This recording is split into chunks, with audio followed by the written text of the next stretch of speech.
I want to go to Pauline Hanson in Canberra in just a minute, but before I do, let me just show you what transpired in the Senate yesterday, just before we went to air, when the Senate President led the Welcome to Country and the One Nation senators, all four of them, turned their backs.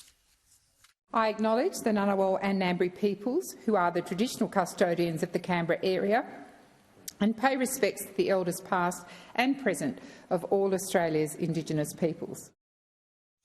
There you go. Let's go to Pauline Hanson, the One Nation leader and founder, joining us live from Canberra. Good to talk to you, Pauline. Now, you've done this before, but it's the first time you've had a team of senators all turn their back on the President when there's this Welcome to Country going on. Why be so impolite? Chris, I haven't just done it recently, and it wasn't the first time yesterday. I've been doing it for the past 3 years. The other two senators that have now joined me, they are of the same opinion. They have had a gutful of this welcome to Parliament on the parliamentary floor every morning, plus also around the country. And the reaction from the public has been overwhelming. Just on two platforms, there's been over 7,000 views. There's been over, nearly 6,500 comments with it. That's just on one platform. And people are actually saying, good on you. You're standing up for us. We're fed up with this. We voted against the Voice. We don't want this. It's overdone. And I didn't do it in front of the Governor-General. This is when Parliament had started, so I wasn't going to be disrespectful then. But, Chris, I have had enough, and I do not want a Welcome to Country and to be disenfranchised from my own country that I was born here. You're not and I want to make a point to the Australian people. I know you get a lot of support for this. I know I'll get a lot of criticism for my stance. Now, I agree that the Welcome to Country is overdone. It's ridiculous how often we see it at the start of various meetings and online forums and the like. But I think it's a really good initiative in the right place at the right time, the start of the grand final, at the start of some Indigenous events, and surely a place when you're opening Parliament and getting down to proceedings, it's just a respectful way to acknowledge the land that we all live on and the people that were here first and the culture that is ongoing. It's just polite. Sorry, Chris. No, sorry, I'm past being polite when I feel disenfranchised from my own country, and that's the feeling from the Australian people. And this is said every morning Parliament starts. But how is it disenfranchised? How are you disenfranchised just to recognise our history?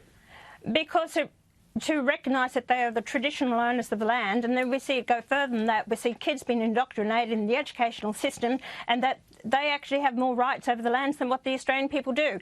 This is causing division. It's divisive. I'm not turning my back on the Australian people. That's why I'm doing it, and that's why Australians are backing me, because you've got someone standing up, got the guts to actually stand up and say we've had enough of this, and governments will actually keep feeding this division if someone doesn't stand up to it. In that act, you seem to be turning your back on Indigenous people or those people who want to recognise Indigenous culture. And look, I agree with you. A lot of this stuff is overdone, and of course there are Indigenous activists who overclaim. But just to open the Parliament and recognise that there were traditional owners of this land and recognise that is where we are meeting in the Parliament. How is that not just polite and inclusive and a general recognition of our country's shared history? Chris, this is not about the opening of Parliament. This happens every morning that Parliament is sitting. So that's just not the opening of Parliament. If it's just the opening of Parliament, I will accept that. But it's not just the opening of Parliament. As other people, even the street sweeper, the council worker, he had a gut full of, because it's before they actually go and do their jobs to sweep the streets. This is my point. Jobs they do.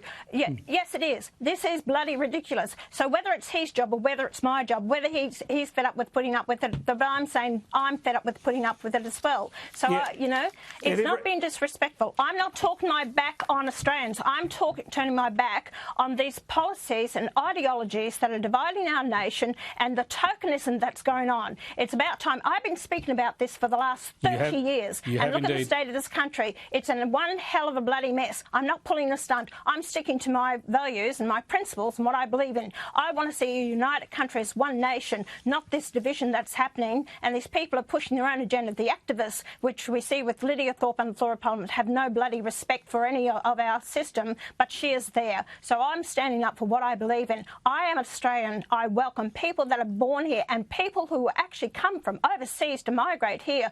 I welcome everyone that have a right to this land. Do not acknowledge people that because they're traditional owners. Well, that was introduced by Ernie Dingo in 1970. In the 1970s. It is not a custom of the Aboriginal people. That's rubbish. Sure, but it's a nice idea and it's inclusive. I believe it's sad that you're doing that, although there has been so much of this overdone. That's why that Darebin council, or whichever council it was in Melbourne, and where that council worker stood up against it, that's where that overreach is so damaging, because people doing too much of this stuff, you get a backlash now where people want none of it, and you're talking about wanting to get rid of it from our parliament. I think that's very sad, because just after the Welcome to Country, of course, in the Senate yesterday, as they do every day, they also had this.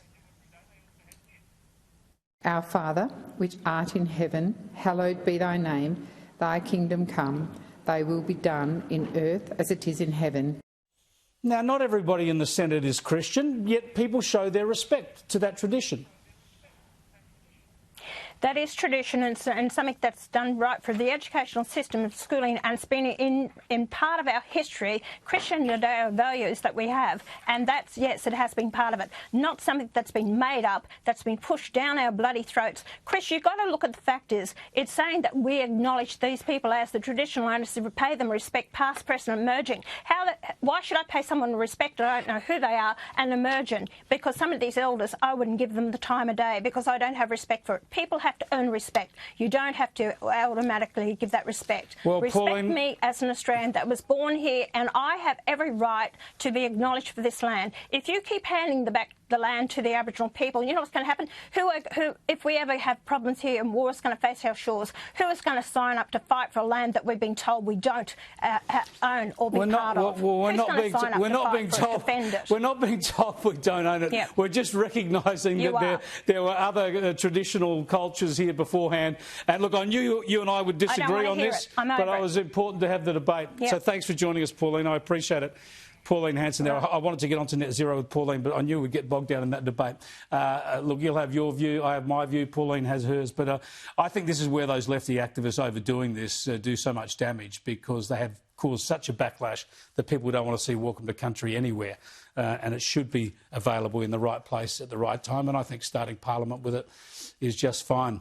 Let me go to Tom Switzer now. I've been keen to talk to him about what's happening in Parliament.